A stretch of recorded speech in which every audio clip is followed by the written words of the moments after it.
We both have spent years exploring how students learn and are very passionate about the process. If I may, I would like to give you a few details of what I was seeing in the classrooms of America. I will then hand the forum over to Mr. Tyler so he can give you details of his work with Benjamin Bloom in the taxonomy.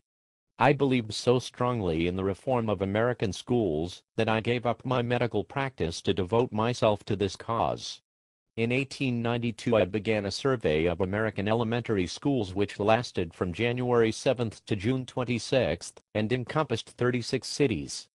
I was outraged by the way students were treated in the classrooms. It was totally ridged with little thought to the education or welfare of the children.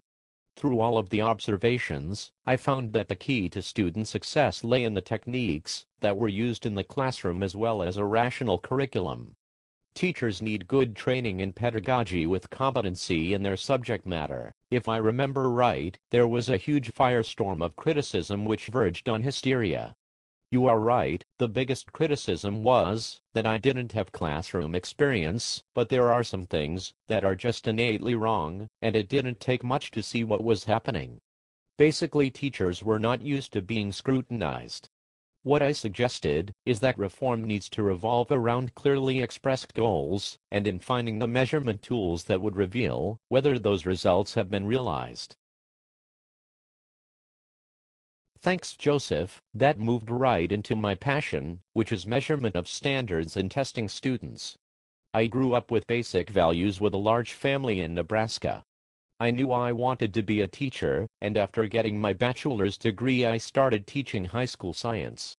I wanted my students to be able to give me answers on tests that showed not only their understandings of basic facts, but also how they could apply the knowledge to different situations. I was able to devise a test that measured that. I went on to teach collegiately and would work to align measurement tools with educational objectives. Through this time, I worked on an 8-year study of curriculum which became a cornerstone of educational reform. In this model there were 4 basic understandings.